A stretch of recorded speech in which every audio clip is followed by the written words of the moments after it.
Madame la Présidente de l'Assemblée nationale, Monsieur le Secrétaire d'État aux Affaires étrangères, au Commonwealth et au développement, Mesdames et Messieurs les ambassadeurs, mes chers collègues parlementaires, Sire, c'est un moment inédit que nous fait vivre Votre Majesté en nous faisant l'honneur de s'adresser dans cet hémicycle du Sénat à la représentation parlementaire française.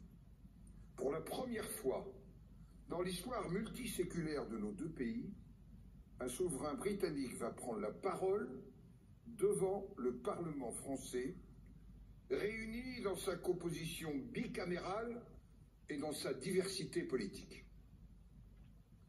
Vous me permettrez de souhaiter la bienvenue à la présidente de l'Assemblée nationale et à vous tous, chers collègues députés, qui siégez aujourd'hui parmi vos collègues sénateurs. J'ai le plaisir également de saluer les membres de la Chambre des communes et de la Chambre des Lords qui se sont joints à nous ce matin.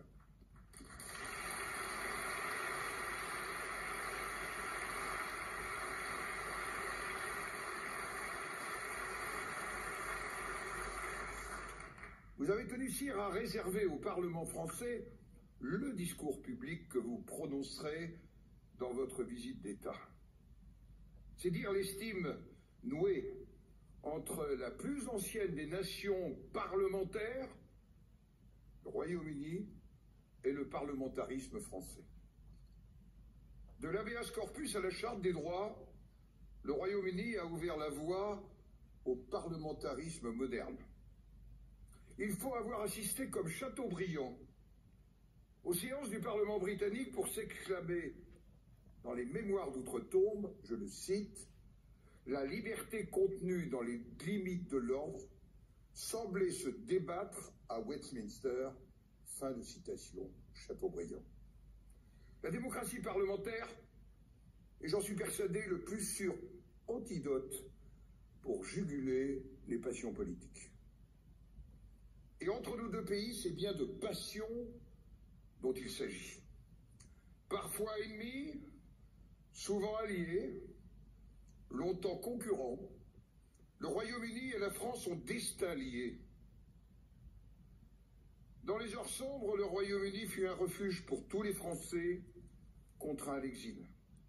Il fut même un temps, en juin 1940, où la capitale de la France s'était en quelque sorte transportée à Londres pour édifier ensemble une digue commune au totalitarisme et à l'empire de la brutalité. Dans l'adversité se réalisait, après bien des tumultes, la vision prophétique de Victor Hugo, qui a siégé ici, sur ces bancs. L'Angleterre, toujours, sera sœur de la France, écrivait Victor Hugo. Aujourd'hui, alors que nous nous apprêtons à commémorer au printemps prochain le 80e anniversaire du débarquement en Normandie, le destin du Royaume-Uni demeure intimement lié au continent européen. Le Brexit, Sire, n'y a rien changé. Votre nation est un acteur primordial de la sécurité en Europe. Le Royaume-Uni et la France, deux nations de tradition militaire, dont l'une, la vôtre, n'a jamais été envahie, sauf par Guillaume le Conquérant, français avant l'heure. Oui, le Royaume-Uni et la France se sont à de multiples reprises éprouvés, mais toujours respectés. Depuis l'entente cordiale, il y aura bientôt 120 ans, elles se tiennent côte à côte. Elles sont aujourd'hui fidèles à leur vocation, en se portant au secours de l'Ukraine, agressée et meurtrie. Vous avez choisi, Sire, comme la reine Elisabeth II, lors de sa visite d'État en 2004, de vous rendre au Sénat. Au-delà du respect porté à la reine, dont je tiens à saluer la mémoire, nous voulons y percevoir un hommage au territoire de la République, que les souverains britanniques ont si assidûment parcouru et que le Sénat représente. Un hommage à cette diversité de territoires et de paysages, dont la préservation vous tient, sire, tellement à cœur, et qui constitue l'une des grandes causes de notre temps. Les collectivités territoriales de nos pays, au travers notamment des communes, ont noué tant de relations entre elles. Elles sont le socle le plus solide de notre amitié. À travers les territoires se forge le génie d'une nation. Cette idée n'est pas mienne. Elle provient du plus français des historiens britanniques, Theodore Zeldin, dans l'histoire des passions françaises. Et concédons-le à notre fierté nationale. Il faut bien un historien britannique de grand talent pour réussir à décrypter les méandres des passions françaises. Sire, rares sont les pays européens qui, comme le Royaume-Uni et la France, ont préservé une même aspiration à considérer le monde dans sa globalité et tisser autant de liens de solidarité avec les pays les plus vulnérables, avec un constat partagé. L'exacerbation des fractures nord-sud ne sert que les ambitions de puissance des gouvernants qui les attisent.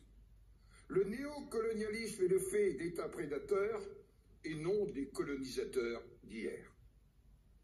La France et le Royaume-Uni disposent des ressorts nécessaires pour proposer un autre horizon. Des coopérations équilibrées, la sécurité, un développement qui soit durable et une attention particulière à la jeunesse de ces pays. Le moment me semble venu de rassembler les grandes familles du Commonwealth et de la francophonie pour qu'elles forgent une ambition et un langage commun. Ce que préfigurait avec humour le général de Gaulle, qui se confiait à Winston Churchill, et je le cite, « Plus vous progressez en français, et plus vous comprenez mon anglais ». Cette formule me va assez bien aussi pour mon anglais.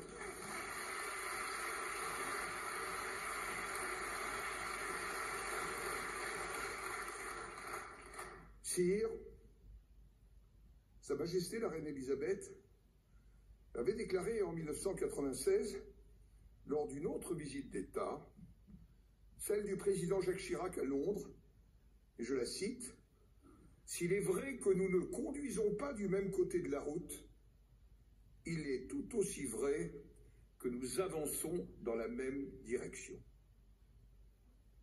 De ce trait d'esprit, qui nous paraît à nous, Français, si typiquement britannique, so British, nous distinguons une vérité essentielle. Nos chemins peuvent être différents, ils divergent même parfois, mais par une constante qui défie les règles de la logique et de la géographie, de Londres, il nous ramène toujours à Paris, et de Paris à Londres. Ainsi s'incline le cartésianisme français devant l'humour et l'esprit britannique. Sire, maintenant, à travers les parlementaires réunis, c'est la nation française tout entière qui vous écoute. Merci.